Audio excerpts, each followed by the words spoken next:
everybody's heard with all of the turmoil that we're having in the stock market, that stocks are down, but guess what? Also, interest rates are down, and more people are considering a refinance now than probably have in probably the last 6 years.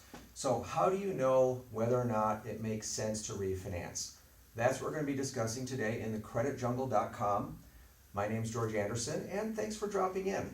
So if you watch the video that I just did about housing affordability and stuff like that, there's still another one that's going to come and dovetail on that.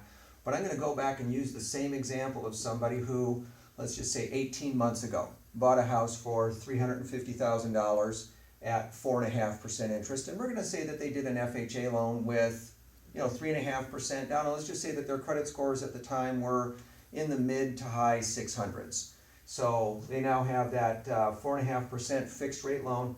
What I did here was I added, this is the principal and interest portion, and we've added in the mortgage insurance. Mortgage insurance for FHA is a little bit more expensive, but if your credit scores are kind of in the mid-range, FHA is actually more affordable. But in this case, this is what the FHA mortgage insurance would be. So the principal and interest and the mortgage insurance, this does not include taxes and insurance. But we've got a payment here. The fixed component of this payment is going to be $1,980. Now, 18 months from now, they will have paid that loan balance down from its original balance on a purchase price of $350,000. The balance now is going to be about $335,000. And we're going to assume that we've got a value of $385,000, so the home's gone up about 10% in value. We're going to add the $5,000 in closing costs in there. So we're going to have a new loan amount that's going to be $340,000. Now, if their credit scores have gone up and now they're in the 700 range, and most people, I think, if they've had some education and coaching on how to use your credit appropriately, this is a great opportunity to do this, to get from an FHA loan where you are stuck with the mortgage insurance for the life of the loan, that you can refinance to a conventional loan. Now, ideally, we'd like to see the value go up enough that you could completely eliminate it. But in this scenario, we're just going to show that we have now gotten our loan to where we are at about an 85 to 90% loan to value.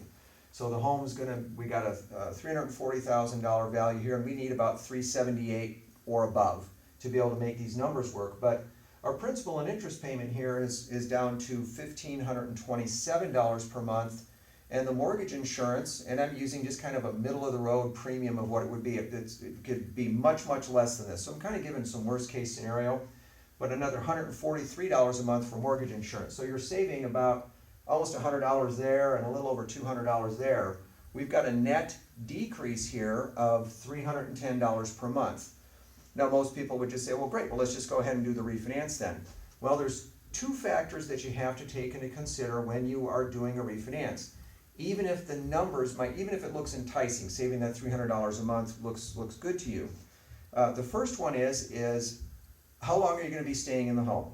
Because there is a formula here where I just do this basically on a 2-year break-even rule. If you can break even on your closing costs within 2 years, it probably makes sense to refinance if you know you're going to stay in the home for 2 more years. So if you've already getting to the point to where you've had a kid, maybe got another one on the way, and this home is feeling a little tight, or maybe circumstances have changed with employment or family, and you're considering a move, well, it's going to take you just a little over 16 months of having that savings to break even on the cost of doing the loan.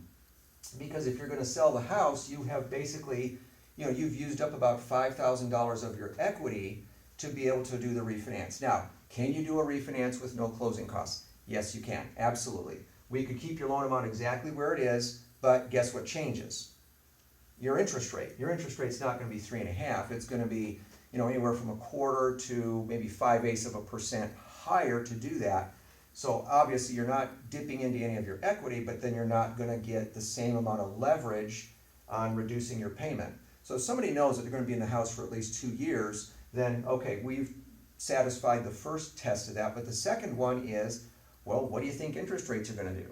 I mean, I get a lot of people that will just say, well, I want to refinance because I think rates have hit the bottom. Or some people will say, well, this looks good, George, but I know rates are at 3.5% right now, but I think they're going to go to 0.0. I think it's going to actually be 0% interest at some point. Well, you are always willing to, you can always make that guess, and you can take a risk on doing that. I think that as interest rates come down, it's kind of like pushing down a spring. I mean, you can continue to push it down and compress it, but at some point, the further you push down, the more pressure there is for it to kind of bounce back up. And it's the same thing when the rates go back up. There's kind of an equilibrium point in the market, and if the rates start going up, well, then they kind of get pulled back down if there's some other factors. But right now, the interest rates are very, very good. I mean, they are definitely in the mid to low threes, depending on what type of loan you want to do. But if you can answer those two questions with a degree of confidence, then obviously this would make sense. Yeah, I'm going to be in the house for probably 3 to 5 years, and you know what? The rates, maybe they get a little bit better, but gosh, $310 a month right now, this is good enough. This is the kind of math that I sit down and we will actually customize this and do this with you as an individual, with your mortgage statement, with an estimated value of what your home might be that we would go back and the real estate agent that you used when you bought the house, or somebody else that can provide that information that you trust.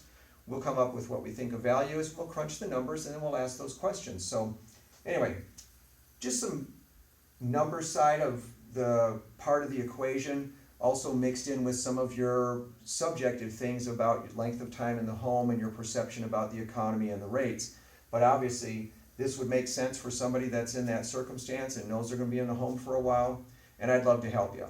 Thanks for dropping in. Remember, you can push button here, subscribe, and you can get a mortgage professional. My name is George Anderson. This is thecreditjungle.com, and I hope to see you soon. Have a great day.